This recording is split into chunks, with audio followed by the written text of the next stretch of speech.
আল্লাহ রাব্বুল আলামিন পবিত্র কুরআনুল কারীমের ৭ নং সূরা সূরাতুল আ'রাফ এর 11 নম্বর আয়াতে বলেন, বিসমিল্লাহির রহমানির রহিম। আল্লাহ রাব্বুল আলামিন বলছেন, ওয়ালাকাদ খালাকনাকুম সুম্মা সাওয়ারনাকুম সুম্মা কুলনা লিল মালাইকাতি ইসজুদু লিআদম ফাসাজাদু ইল্লা ইবলিস লাম ইয়াকুম মিনাস সাজিদিন। আল্লাহ রাব্বুল আলামিন বলছেন, ওয়ালাকাদ খালাকনাকুম, নিঃসন্দেহে আল্লাহ রাব্বুল আলামিন সেই সত্তা যিনি তোমাদেরকে সৃষ্টি করেছেন। সুম্মা সাওয়ারনাকুম, এরপর তোমাদেরকে আকৃতি দান করেছেন, সুন্দর অবয়ব কাঠামো দান করেছেন, দৈহিক কাঠামো। সুম্মা কুলনা লিল মালাইকাতি ইসজুদু লিআদম, এরপরে আল্লাহ রাব্বুল আলামিন সমস্ত ফেরেশতাদেরকে বলেছেন যে তোমরা আদমকে সিজদা করো। আর সূরা বাকারার মধ্যে আছে, আল্লাহ পাক সৃষ্টি করার পরে আদম আলাইহিস সালামকে নাম শিক্ষা দিয়েছেন, অর্থাৎ জ্ঞান শিক্ষা দিয়েছেন, এবং এমন জ্ঞান শিক্ষা দিয়েছেন যেই জ্ঞান ফেরেশতারাও জানতেন না। আল্লাহ পাক ফেরেশতাদেরকে বলেছিলেন যে তোমরা এই নামগুলো বলে দাও দেখি, যদি তোমরা সত্যবাদী হয়ে থাকো। ফেরেশতারা এই নামগুলো বলতে পারেননি। তারা বলেছিলেন, লা ইলমা লানা ইল্লা মা আল্লামতানা, আপনি আমাদেরকে যা শিখিয়েছেন এর বাইরে আমাদের কোনো জ্ঞান নেই। এরপর আল্লাহ পাক আদম আলাইহিস সালামকে বলেছেন, আদম তুমি নামগুলো বলে দাও দেখি। এরপর আদম আলাইহিস সালাম সুন্দর করে সব নামগুলো বলে দিয়েছেন, কারণ আল্লাহ পাক তাকে সেই জ্ঞান শিক্ষা দিয়েছিলেন। এরপরে আল্লাহ রাব্বুল আলামিন ফেরেশতাদেরকে বলেছেন, তোমরা আদমকে এখন সিজদা করো, কারণ জ্ঞানের মানদণ্ডে আদম তোমাদের চেয়ে শ্রেষ্ঠ। সুবহানাল্লাহ। আর আমরা সেই আদম সন্তান, যদিও বা পৃথিবীতে আসার পরে আমরা আমাদের পরিচয়টা ভুলে গেছি। সেই আদম সন্তান, যে আদমকে আল্লাহ রাব্বুল আলামিন ফেরেশতাদেরকে দিয়ে সম্মানিত করলেন, সিজদা করালেন, সেই আদম সন্তান এখন আল্লাহর জমিনে শিরক করে, নবী সাল্লাল্লাহু আলাইহি ওয়াসাল্লামের সুন্নতের অনুসরণ করতে চায় না, নবীদের আদর্শ মানতে চায় না, কোরআন এবং সুন্নাহ মেনে জীবন করতে চায় না। সেই আদম সন্তান এখন জেনা করে, ব্যভিচার করে, মাদকদ্রব্য পান করে, সমকামী। সেই আদম সন্তান এখন ঘুষ খাচ্ছে, সুদ খাচ্ছে, দুর্নীতি করছে, অন্যের সম্পদ আত্মসাৎ করছে, অন্যায়ভাবে মানুষকে হত্যা করছে। এমন কোনো গুনাহ নাই যে সেই আদম সন্তান করছে না। কোন আদম সন্তান? যার পিতাকে আল্লাহ রাব্বুল আলামিন কি করলেন? ফেরেশতাদেরকে দিয়ে সেজদা করালেন। তাহলে চিন্তা করেন যে আমরা আমাদের পরিচয়টা কি পরিমাণ হারিয়ে ফেলেছি। আমরা তো চেতনার কথা বলি না, শেকড়ের কথা বলি না, আমরা সংস্কৃতির কথা বলি না। এই কথাগুলো আমরা বলি। আমাদের সত্যিকারের চেতনা হচ্ছে ইসলামিক চেতনা। সত্যিকারের শেকড় হচ্ছে এই শেকড় যে আমরা আদম আলাইহিস সালামের সন্তান, যে আদমকে আল্লাহ রাব্বুল আলামিন ফেরেশতাদেরকে দিয়ে সেজদা করিয়েছেন জ্ঞানের কারণে। আজকে সেই আদম সন্তান দেখবেন জ্ঞান অর্জন করতে চায় না, দ্বীনের জ্ঞান অর্জন করতে চায় না, দুনিয়ার জ্ঞান অর্জন করতে চায়, দ্বীনের জ্ঞান অর্জন করতে চায় না। যে জ্ঞান তাকে পরকালে নাজাতের ওসিলা করবে, সেই কোরআনটুকু তিলাওয়াতও করতে চায় না, তিলাওয়াত করা শিখতেও চায় না, আগ্রহই নাই। তাহলে আমরা কি পরিমাণে আমাদের শেকড়টা ভুলে গেছি, চেতনা হারিয়ে ফেলেছি, আমাদের মূল সংস্কৃতি থেকে দূরে সরে আসছি। একটু চিন্তা করেন। সামনে যাই। আল্লাহ রাব্বুল আলামিন বলছেন, এরপর সুন্দর আকৃতি দিয়ে আদমকে আমি ফেরেশতাদেরকে দিয়ে সেজদা করালাম। ফাসাজাদু, সবাই সেজদা করলো, প্রত্যেকটা ফেরেশতাই কি করলো? সেজদা করলো। ইল্লা ইবলিস, কে সেজদা করলো না? ইবলিস। ইবলিস সেজদা করলো না। ইবলিস কে ছিল? সে কিন্তু কোনো ফেরেশতা ছিল না। সে ছিল একজন জিন। কানা মিনাল জিন্নি, সূরা কাহফে আল্লাহ পাক বলেছেন কানা মিনাল জিন্নি, সে জিনদের একজন ছিল। ঠিক আছে? সে আল্লাহ রাব্বুল আলামিনের এত বেশি ইবাদত করেছিল যে আল্লাহ রাব্বুল আলামিন তাকে এক পর্যায়ে ফেরেশতাদের উপরে একটা দায়িত্বশীল বানিয়ে দিয়েছিল। ঠিক আছে? তো কিন্তু তার মনের ভিতরে একটা কিবর বা অহংকার ছিল, যে অহংকারের কারণে সে কিন্তু আল্লাহ পাকের এই নির্দেশটা পালন করলো না, লঙ্ঘন করলো। আমরা সামনে যাই। লাম ইয়াকুম মিনাস সাজিদিন, আল্লাহ পাক বলছেন সে সিজদাকারীদের অন্তর্ভুক্ত ছিল না। কে? ইবলিস। আচ্ছা, ক্বালা, আল্লাহ পাক এবার বলছেন, মা মানাআকা আল্লা তাসজুদা ইয আমারতুক। আল্লাহ পাক বলছেন, হে ইবলিস, কিসে তোমাকে নিষেধ করলো, কে তোমাকে বারণ করলো আদমকে সিজদা করতে, যাকে আমি সিজদা করার আদেশ করেছি? কি জন্য করলে না? সোজা কথায়, তুমি কি জন্য সেজদা করলে না আদমকে? মা মানে আকা, তোমাকে কে বারণ করলো? এবার ইবলিস তার দলিল পেশ করছে। সে বলছে যে ক্বালা আনা খায়রুম মিন, সে বলল আমি আদমের চাইতে উত্তম। আসসালাতু খায়রুম মিনান নাওম, এটা জানেন না? ঘুমের চেয়ে নামাজ উত্তম। ঠিক এভাবেই সে ইবলিস বলছে কি আনা খায়রুম মিন, আমি তার চেয়ে উত্তম। কি কারণে উত্তম? খালাকতানি মিন নার ওয়া খালাকতাহু মিন তিন। হে আল্লাহ, আপনি আমাকে সৃষ্টি করেছেন আগুন দিয়ে, জিনদেরকে কি দিয়ে সৃষ্টি করা হয়েছে? আগুন দিয়ে। ফেরেশতাদেরকে কি দিয়ে? নূর দিয়ে। তাহলে এখানে প্রমাণ হলো যে ইবলিস কিন্তু ফেরেশতা নয়। আমাকে সৃষ্টি করেছেন আগুন দিয়ে, ওয়া খালাকতাহু মিন তিন, এবং আদমকে সৃষ্টি করেছেন তিন মানে কাদামাটি দিয়ে। তার মানে আগুন কাদামাটির চেয়ে সুপিরিয়র, বেশি মর্যাদা সম্পন্ন, ওর মানে কে আছে আর কি। এই কারণে সে সিজদা করল না। এবার আল্লাহ রাব্বুল আলামিন বলছেন ক্বালা ফাহবিত মিনহা, ইবলিস এখান থেকে নেমে যাও। এটা কোন জায়গা? একদম মহাকাশের উপরে না, নাকি পৃথিবীতে? এটা 7 আসমানের উপরের ঘটনা। ইতিহাস শুরু হয়েছে মহাবিশ্বে। মানুষের অস্তিত্বও ছিল না, এমন একটা সময় চলে গেছে। মহাবিশ্বে কোটি কোটি বছর চলে গেছে যখন মানুষ বলতে কিছু ছিল না। ছিল না। অনেক পরে মানুষকে সৃষ্টি করা হয়েছে। এখন দুনিয়াতে মানুষের চলাচল দেখলে মনে হয় মহাবিশ্বে সে একাই আছে, আর কেউ নাই, তাই না? আচ্ছা, এটা দলিল কোরআনে আছে। সূরা দাহার 1 নম্বর আয়াত পড়ে দেখবেন, হাল আতা আলাল ইনসান হাইনুম মিনাদ দাহরি লাম ইয়াকুন শাইআম মাযকুরা। আল্লাহ পাক বলছেন মানুষের উপরে এমন সময় চলে গেছে যে মানুষ কোনো আলোচ্য বিষয় ছিল না, উল্লেখযোগ্য কোনো বিষয় ছিল না। তো সভ্যতার শুরুর ঘটনা হচ্ছে এটা, মানে মানব সভ্যতার একদম শুরুর শেকড়ের ঘটনা হচ্ছে এটা। একদম শুরুর চেতনা, শুরুর সংস্কৃতি শুরু হচ্ছে এখান থেকে। এবার ইবলিস বলছে আমি সিজদা করব না, বিকজ আমি তার চেয়ে সুপিরিয়র। আপনি তাকে সৃষ্টি করেছেন মাটি দিয়ে, আমাকে সৃষ্টি করেছেন আগুন দিয়ে, আমি তাকে সিজদা করব না। সে আল্লাহ পাকের আদেশ লঙ্ঘনই করলো না, বরং আল্লাহকে উল্টা একটা যুক্তি দেখালো যে আপনি ভুল, আমি ঠিক। নাউজুবিল্লাহ, আপনি আমাকে আদমকে সিজদা করতে বলছেন, এটাই ভুল, বরং উচিত হচ্ছে ও আমাকে সিজদা করবে। নাউজুবিল্লাহ। তো সে কিন্তু আবা ওয়াস্তাকবার, সে উদ্ধত হলো এবং অহংকারও প্রদর্শন করলো। আল্লাহ পাক বলেন ক্বালা ফাহবিত মিনহা, এখন এখান থেকে নেমে যাও। এই জান্নাতি বলেন আর ওই ঊর্ধ্ব জগতই বলেন, সেখান থেকে তোমরা নেমে যাও, তুমি নেমে যাও।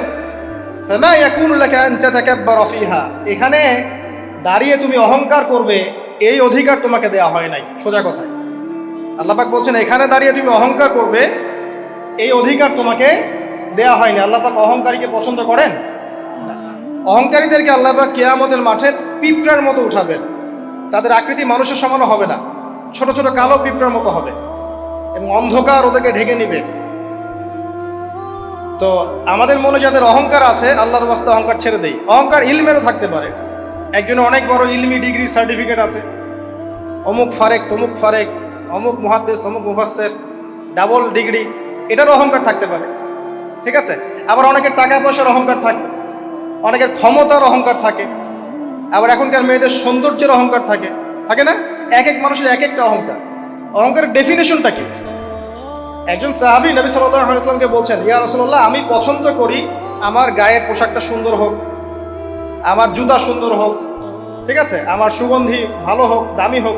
এটা কি অহংকারের পরিচয়? নবী সাল্লাল্লাহু আলাইহি ওয়াসাল্লাম বলছেন না, এটা অহংকারের পরিচয় নয়। বরং অহংকারের পরিচয় হচ্ছে অন্য মানুষকে তুচ্ছ তাচ্ছিল্য করা এক, আর দুই হচ্ছে সত্যকে প্রত্যাখ্যান করা। মনে থাকবে অহংকারের সংজ্ঞা কি? এক, অন্য মানুষকে তুচ্ছ তাচ্ছিল্য করা, আর দুই, সত্যকে প্রত্যাখ্যান করা। এখন সত্য কি?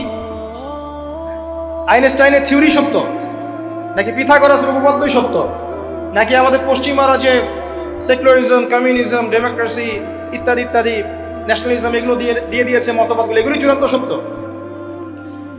সায়েন্সই কি চূড়ান্ত সত্য? চূড়ান্ত সত্যটা কি আসলে? এক কথায় সূরা কাহফের 29 নম্বর আয়াতে সত্যের সংজ্ঞা আছে।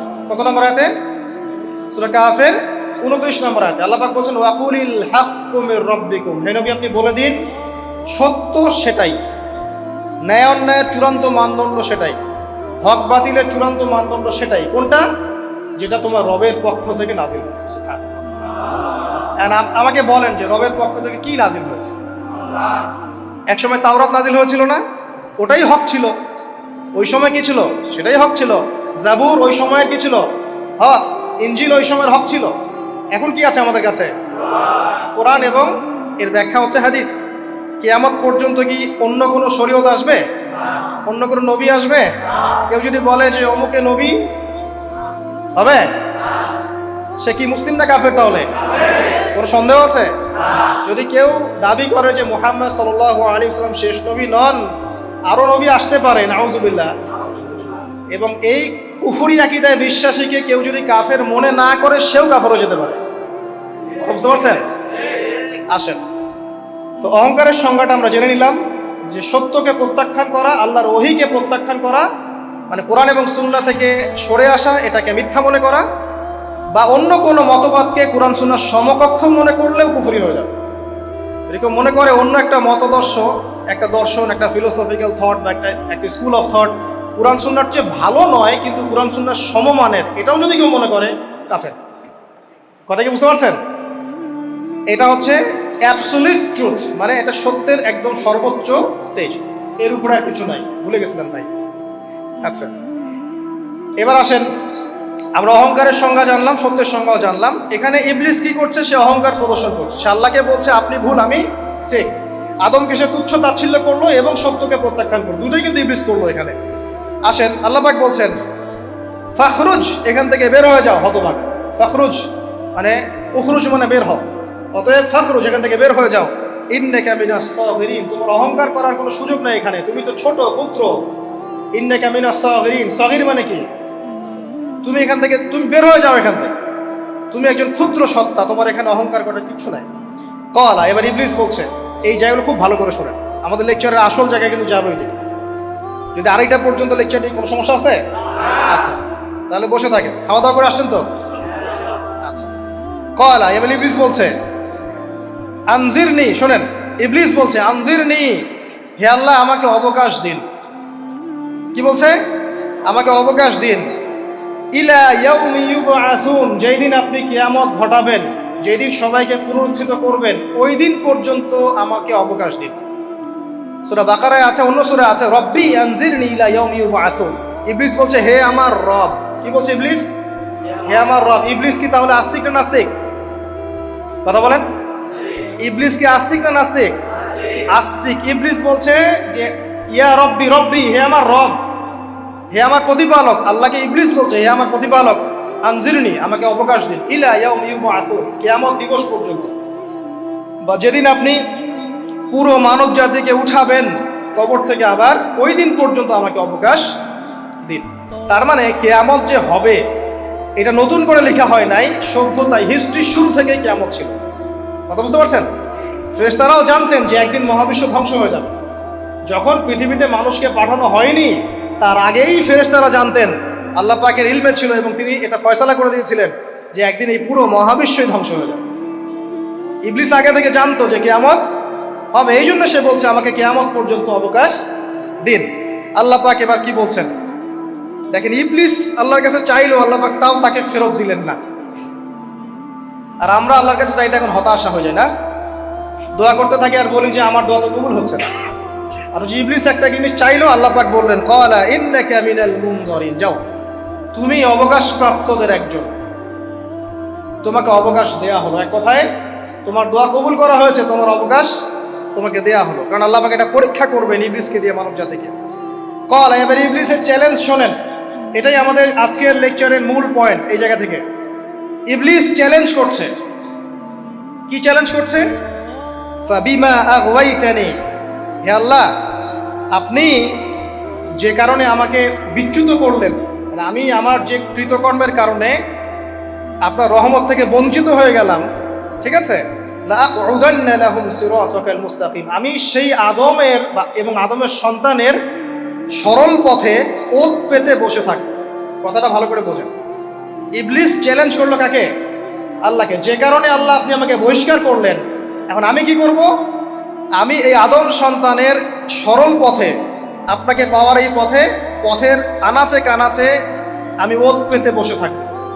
কি জন্য বসে থাকব? যাতে করে আমি আদম সন্তানকে বিচ্যুত করতে পারি। শুধু তাই নয়, সে আরো বলছে সুম্মা লাআতিয়ান্নাহুম, আমি শুধু বসেই থাকবো না, আমি আদম সন্তানের কাছে আসব। মিন বাইনি আইদিহিম, তার সামন থেকে আসব। ওয়া মিন খালফিহিম, আদম সন্তানের পিছন থেকে আসব। ওয়া আন আইমানিহিম, তার ডান দিক থেকে আসব। ওয়া আন শামাইলিহিম, তার বাম দিক থেকে আসব। ওয়ালা তাজিদু আকসারাহুম শাকিরিন, আল্লাহ পাক আপনি তাদের বেশিরভাগকেই শুকরগুজার পাবেন না। কথা কি ক্লিয়ার না? কোনো সমস্যা? ইবলিস কি চ্যালেঞ্জ করলো?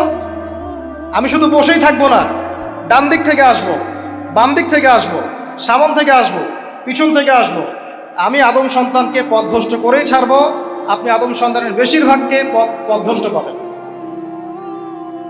ইবলিসের কথা কি বাস্তব প্রতিফলন দেখা যায় এখন সমাজে? বেশিরভাগ মানুষ নামাজ পড়ে না পড়ে না? বেশিরভাগ মানুষ সুদ খায় না খায় না? বেশিরভাগ যুব সমাজ জেনা করতেছে না করতেছে না? বেশিরভাগ লোক মাদক খাচ্ছে না খাচ্ছে না? পৃথিবীর কোনো জায়গায় আল্লাহর বিধান আছে কি নাই? দুই একটা জায়গায় আছে আই ওয়াশ, শোডাউন। বেশিরভাগ নারী পর্দায় চলে না চলে না? বেশিরভাগ মানুষ রোজা রাখে না রাখে না? বেশিরভাগ মানুষ যাকাত দেয় কি দেয় না? তাহলে ইবলিস যে বললো আপনি বেশিরভাগকেই শুকরগুজার পাবেন না, বেশিরভাগ মানুষ পরকালের স্বার্থে কাজ করে না দুনিয়ার স্বার্থে কাজ করে? কতজন মানুষ আল্লাহ পাকের দ্বীনটাকে প্রচার প্রসার প্রতিষ্ঠার কথা বলে বা কোরআন সুন্নাহর কথাগুলো মেনে চলে? কতজন মানুষ? বেশিরভাগ লোক মেনে চলে। তাহলে ইবলিস কি সফল না ব্যর্থ? ইবলিসের চ্যালেঞ্জ কি সফল না ব্যর্থ? ইবলিসের কথা সে কিন্তু অক্ষর অক্ষরে পালন করেছে। আর এই ইবলিসকে আল্লাহ পাক কেন পৃথিবীতে নিয়েছেন? আমাদেরকে পরীক্ষা করার জন্য, যেন আমরা এই সরল পথ থেকে বিচ্যুত না হই। সামনে যান, আরো কঠিন কথা আছে। قال اخرج منها, আল্লাহ পাক বলছেন এখান থেকে বের হয়ে যাও। মাযউমান মাদহুরা, একদম অপদস্থ লাঞ্ছিত হয়ে এখান থেকে বের হয়ে যাও। লামান তাবিআকা মিনহুম, তুমি তো চ্যালেঞ্জ করলে আমাকে, ঠিক আছে, কিন্তু যে ব্যক্তি যেই তোমার অনুসরণ করবে, আল্লাহ পাকের কথা শোনেন, যেই তোমার অনুসরণ করবে, লাআমলাআন্না জাহান্নামা মিনকুম আজমাইন, যে পুরুষ বা নারী যেই হোক না কেন, যে আদম সন্তান ইবলিস তোমার অনুসরণ করবে, তোমার পথ ধরবে, আমি তোমাকে সহ এদের সবাইকে দিয়ে জাহান্নাম পূর্ণ করব। আল্লাহর কিচ্ছু যায় আসে না। আল্লাহ পাক যদি এই পুরো পৃথিবীটাকেও জাহান্নামে নিক্ষেপ করেন অবাধ্যতার কারণে, আল্লাহ পাকের কিছু যায় আসে? ওই যে আপনাদের এখানে নদী আছে না, কি বালাসী ঘাট, এখানে চর টর আছে না? চরের মধ্যে একটা বালুর কণার কি দাম আছে বলেন তো? একটা বালুর কণার কোন দাম আছে? এই পুরো মহাবিশ্বে পৃথিবীর অবস্থান এর চেয়েও কম। তো পুরো পৃথিবীর মানুষ যদি আল্লাহর অবাধ্য হয়, আল্লাহ পাক যদি পুরো দুনিয়াটাকে ধ্বংস করে দেন, জাহান্নামে নিক্ষেপ করেন, আল্লাহ পাকের কিছু যায় আসবে কিনা? এবার আসেন, এখান থেকে আমরা বুঝতে পারলাম ইবলিস একটা তৃতীয় সত্তা। আল্লাহ পাক আদম আলাইহিস সালামকে সৃষ্টি করলেন, নাম শিক্ষা দিলেন, সেজদা করালেন, ইবলিসকে সেজদা করতে বললেন, সে করলো না। সে চ্যালেঞ্জ করলো উল্টা, যে আমি ওর চেয়ে উত্তম, আপনি ভুল আমি সঠিক। সে অহংকার করলো এবং একই সাথে সে আদমকে পথভ্রষ্ট করার চ্যালেঞ্জও করে বসল। আল্লাহ পাক ঘোষণা করলেন, যদি কোনো আদম সন্তান তোমাকে ফলো করে, তোমাকে সহ তাকে আমি জাহান্নামে নিক্ষেপ করব। ঠিক আছে, এ পর্যন্ত। এবার সামনে আসেন। এবার আল্লাহ পাক আদমকে বলছেন, কাকে বলছেন? আদম আলাইহিস সালামকে বলছেন, ইয়া আদম, হে আদম। তার আগে আদম আলাইহিস সালামের বুকের পাঁজর থেকে কাকে সৃষ্টি করেছেন? হাওয়া আলাইহিস সালাম, সভ্যতার ইতিহাসের প্রথম নারী এবং ইতিহাসের সবচেয়ে সুন্দরী রমণী কে? হাওয়া আলাইহিস সালাম। আরেকজন আছেন সবচেয়ে সুন্দরী রমণী, কে? কে বলতে পারবেন? জি না, 100 টাকা পুরস্কার বলেন। হ্যাঁ, নাম কি? মাশাআল্লাহ, ওই ওকে পুরস্কার দিও। কি নাম তোমার? মাশাআল্লাহ মাশাআল্লাহ। দ্বিতীয় সুন্দরী রমণী, দুজন রমণীকে বলা হয় পৃথিবীর সবচেয়ে সুন্দরী রমণী। আপনি যাদেরকে দেখে সিডিউস হচ্ছেন, যদিও এদেরকে দেখে সিডিউস হওয়ার কিছু নাই, কারণ এরা তো সুন্দর না, কোনো দিক থেকে সুন্দর না, না পোশাকের দিক থেকে, না চেহারার দিক থেকে, না ফিজিক্যাল স্ট্রাকচারের দিক থেকে। এদেরকে দেখে তো পাগলও সিডিউস হবে না। তো আদম আলাইহিস সালাম এবং আদম আলাইহিস সালামের স্ত্রী হাওয়া আলাইহিস সালাম এবং সারা আলাইহিস সালাম, ইতিহাসের সবচেয়ে সুন্দর রমণী, ইতিহাসের সবচেয়ে সুন্দর রমণী কাদের স্ত্রী ছিলেন? নবীদের না অন্য কারো? এজন্যই বলি, আপনি যদি পবিত্র থাকেন, আল্লাহওয়ালা মানুষ হন, ইনশাআল্লাহ তাআলা আল্লাহ পাক আপনার ঘরে একজন নেককার পুণ্যবতী সুশ্রী স্ত্রী দান করবেন ইনশাআল্লাহ। আপনি যদি এইসব অশ্লীলতার গোলক ধাঁধায় পড়ে নিজের ঈমান হারিয়ে ফেলেন, চরিত্র হারিয়ে ফেলেন, সম্ভাবনা খুবই কম যে আপনি একজন দিনদার মেয়ে পাবেন। বরং আপনি এমন কাউকেই পেতে পারেন যে আপনার মতোই, ঠিক আছে? দেখবেন যে আপনি 10 ঘাটের পানি খেয়ে আসছেন, ও দেখবেন 12 ঘাটের পানি খেয়ে আসছে। আল্লাহ পাক আমাদের যুব সমাজকে হেফাজত করুন, আমিন। আল্লাহ পাক এবার আদম আলাইহিস সালামকে বলছেন, ইয়া আদম, হে আদম, উসকুন আনতা ওয়া যাওজুকাল জান্নাহ। আদম শোনো, তুমি এবং তোমার স্ত্রী দুইজন এখন জান্নাতে থাকো। কোথায় থাকো? জান্নাতে থাকো। ওয়া কুলা মিন হাইসু শি'তুমা, যেখানে ইচ্ছা সেখান থেকে খাবার খাও। জান্নাতের নাজ নেয়ামতের কথা তো আপনারা শুনেছেন অনেক, আমি ওইগুলো বলতে যাচ্ছি না, সময় চলে যাবে। যা ইচ্ছা তাই পাবেন সেখানে, যা ইচ্ছা তাই। এমন একটা জায়গা যেটা কখনো কোনো চোখ দেখে নাই, কোনো কান শোনেও নাই। চোখ না দেখলেও, কান না শুনলেও মানুষ মনে মনে অনেক কিছু কল্পনা করে না, এটা কল্পনাও করার সুযোগ নাই। এত উন্নত মানের একটা জায়গা। তোমরা দুজন এখানে থাকো, জান্নাতের যে কোনো জায়গায় যাও, খাওয়া দাওয়া করো, কোনো সমস্যা নেই। কিন্তু ওয়ালা তাকরাবা হাদিহিশ শাজারা, মানে কি, এই যে গাছটা আছে, এই গাছের কাছে যেও। একটা শর্ত খালি দিলাম, গাছের কাছে যেও। গাছের নাম কি এগুলো আমাদের আলোচনার বিষয় না। বিষয়টা হচ্ছে আল্লাহ পাকের আদেশটা কি। গাছটা আম গাছ হতে পারে, জাম গাছ হতে পারে, কদু গাছ হতে পারে, যে কোনো গাছ হতে পারে। এটা নিয়ে আমাদের কোনো মাথা ব্যথা নাই। মাথা ব্যথা হচ্ছে আল্লাহ পাকের আদেশ, এই গাছের কাছে যেও না, বাস যেও। আচ্ছা, ফাতাকুনা মিনাজ জালিমিন, যদি চলে যাও তোমরা দুজন এখানে, তাহলে তোমরা দুজন কিন্তু জালেম হয়ে যাবে। আল্লাহ পাকের হুকুম অবাধ্য করলে মানুষ কি হয়ে যায়? জালেম হয়। এই জন্য আমরা দোয়ায় বলি, আল্লাহুম্মা ইন্নী যালামতু নাফসি, বলি না? হে আল্লাহ, আমি আমার নফসের উপর জুলুম করেছি। রব্বানা যালামনা আনফুসানা, বলি না? আল্লাহ, আমরা আমাদের উপর জুলুম করেছি। তো আমরা যখন পাপ করি, মানে আমরা জুলুম করে ফেলেছি। তো তোমরা দুজন এই গাছের কাছে যেও না, যদি যাও তাহলে জুলুম করে ফেলবে এবং জালেম হয়ে যাবে। এবার ইবলিস তো আর বসে নাই, সে তো চ্যালেঞ্জ করেছে, করে নাই? আচ্ছা, এবার ইবলিস কি করছে? ফাওয়াসওয়াসা লাহুমা শাইতান, এবং ইবলিস এবার এদের দুজনকে ওয়াসওয়াসা প্রদান করতে শুরু করলো। ইবলিস কি করলো? ওয়াসওয়াসা প্রদান করতে শুরু করলো। ওয়াসওয়াসাটা এমন ছিল যে, হাল আদুল্লুকা আলা শাজারাতিল খুলদি ওয়া মুলকিন লা ইয়াবলা। ইবলিস এসে আদম এবং হাওয়া আলাইহিস সালাম তাদেরকে উস্কে দিতে লাগলো যে, আমি কি তোমাদেরকে এমন কোনো গাছের কথা বলবো যেই গাছের ফল খেলে তোমরা চিরস্থায়ী হয়ে যাবে, কখনো মরবে না, এবং এমন রাজত্ব পাবে যে রাজত্বের কোনো ক্ষয় নাই। ইবলিসের টোপটা কি দেখলেন? চিরস্থায়িত্বের টোপ এবং কিসের টোপ?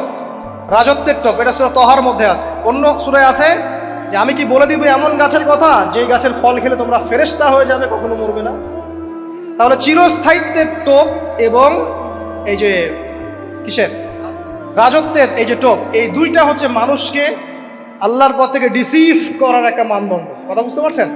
এই পৃথিবীতে যত মানুষ পথভ্রষ্ট হয়ে গেছে জন্য হয়েছে অনেকেই, আর অনেকে চিরস্থায়িত্বের জন্য হয়েছে। ফেরাউন নমরুদ চিরস্থায়িত্বের লোভে পড়ে পথভ্রষ্ট হয়নি? আর ওই সময় থেকে শুরু করে এখনকার বিশ্বে যারা ক্ষমতাধর, এরা কি ক্ষমতার দাপটে পথভ্রষ্ট হচ্ছে না? এই দুটো হচ্ছে মানুষকে পথভ্রষ্ট করার মাধ্যম। ইবলিস খুব ভালো করেই জানতো। একটা কথা বলি নাই, যখন আদম আলাইহিস সালামকে তৈরি করে রাখা হয়েছে, সৃষ্টি করে রাখা হয়েছে, ইবলিস এর চারপাশে রাউন্ড দিচ্ছিল, তাওয়াফ করছিল, তাওয়াফ। এবং মানব শরীরের এবং মানব মস্তিষ্কের, মননের দুর্বল পয়েন্টগুলো সে ফাইন্ড আউট করছিল। কারণ সে কিন্তু অনেক জ্ঞানী ছিল, সে কিন্তু প্রচণ্ড জ্ঞানী ছিল, এবং এখনও কিন্তু সে প্রচণ্ড জ্ঞানী, এবং তার অভিজ্ঞতার ঝুলি এখন অনেক বেশি, তাই না? ওর বয়স হয়ে গেছে না এখন, প্রচুর বয়স। তো তাওয়াফ করে করে সে মানুষের দুর্বল জায়গাগুলো ফাইন্ড আউট করেছে। একটা হচ্ছে পেট, একটা প্রবৃত্তি, একটা হচ্ছে নারীর প্রতি আসক্তি, ঠিক আছে, একটা ক্ষমতার লোভ, একটা চিরস্থায়িত্বের লোভ। এগুলো হচ্ছে মানুষের দুর্বল জায়গা। ইবলিস এগুলো ফাইন্ড আউট করে ওইভাবে চাল দিয়েছে। কথা বুঝতে পারছেন? একটু খেয়াল করে দেখেন, এখনকার বিশ্বে যত অন্যায় হচ্ছে, ম্যাক্সিমাম পাপ হচ্ছে পেটের কারণে। পেট। সুদ খায় কেন? পেটের কারণে। ঘুষ খায় কেন? পেটের কারণে। ইভেন যে এখন জেনা করছে, ওদেরকে তো এখন যৌনকর্মী বলতে হয়, তাই না? সম্মান দিয়ে কথা বলতে হয়। তো যৌনকর্মী যারা, তারাও দেখবেন পেটের কারণেই করছে। পেটের কারণে। তারপর দেখবেন মানুষের সম্পদ আত্মসাৎ, ওই যে ছেলে মেয়ে বাল বাচ্চার জন্য। পেট মানে মূল জিনিসটা কি? পেট। এবং চিরস্থায়িত্ব, ক্ষমতার দাপট আর প্রবৃত্তির দাসত্ব, এগুলো হচ্ছে মানুষের সবচেয়ে দুর্বল পয়েন্ট। দেখবেন ম্যাক্সিমাম পাপ হচ্ছে মেয়েদের কারণে। মেয়েদের কারণে না? মেয়ের পিছনে। মেয়ের পিছনে আপনি চলে গেছেন, এখানে আত্মহত্যা করছে কেউ, কেউ এখানে আপনার জেনা করছে, কেউ ধর্ষণ করছে, কেউ পরকে লিপ্ত হচ্ছে, মানে মেয়েরই কোনো পাপ। ওই যে বলে না, দুইটা পাপ যাকে পেয়ে গেছে তার লাইফটা ক্র্যাশড। একটা হচ্ছে মেয়ে, একটা হচ্ছে টাকা। অর্থ সম্পদ লালসা যার মধ্যে পেয়ে বসেছে, এর জীবন শেষ। আর যার মেয়ের নেশা আছে, মেয়ের নেশা যার মধ্যে আছে, এর জীবন শেষ। একে আপনি হেদায়েতের পথে আনতে পারবেন না ইল্লা মাশাআল্লাহ, আল্লাহ পাক যদি না চান। আসেন, ইবলিস তাওয়াফ করছিল এবং সে কিন্তু টোপ দিল, চিরস্থায়িত্বের টোপ দিল। এবং কিসের টোপ দিল? ফেরেশতা হয়ে যাবে, অমর হয়ে যাবে। এবার আমাদের পিতামাতা আদম এবং হাওয়া আলাইহিস সালাম তারা কিন্তু ফল খেয়ে ফেললেন। আর এটা এমন নয় একবার ওয়াসওয়াসা দিয়েছে বাস খেয়ে ফেলেছেন, এমন নয়। কন্টিনিউয়াসলি সেই কাজটা করেছে। একটা মানুষ যখন জেনা করে, ইবলিস কি একবার এসে বললেই কেউ জেনা করে ফেলে? আস্তে আস্তে কিন্তু মানুষ জেনার পথে যায়। ওই যে প্রথমে একদিন, অনেক দিন একটা লেকচার দিয়েছিলাম না, প্রথমে গার্লফ্রেন্ড বয়ফ্রেন্ড একটা সম্পর্ক হয়, তাই না? তারপর কথাবার্তা হয়, মোবাইল ফোন এক্সচেঞ্জ করে, নোট এক্সচেঞ্জ করে, কফি খায়, আস্তে আস্তে ডেটিংয়ে যায়, পরে দেখবেন এক পর্যায়ে গিয়ে জেনা। এভাবে। আর যারা ধর্ষক, এতে ডাইরেক্ট অ্যাকশন, এত সময় নাই, ডাইরেক্ট। তো ইবলিস প্রতিটা পাপ মানুষকে ধাপে ধাপে করায়। দেখবেন ইবলিস এখানেও কিন্তু আমাদের পিতামাতাকে ধাপে ধাপে ওইদিকে নিয়ে গিয়েছিল। এবার আসেন, আমাদের পিতামাতা ফল খেয়ে ফেললেন, এই জায়গাটা খুব ভালো করে বোঝেন। এই ফল খাওয়াটা আল্লাহর অবাধ্যতা না। আল্লাহ পাক বলেছিলেন না যে জালেম হয়ে যাবে, আল্লাহ পাকের অবাধ্য হলেন। অবাধ্যতার ফলাফলটা কি হলো এবার শোনেন।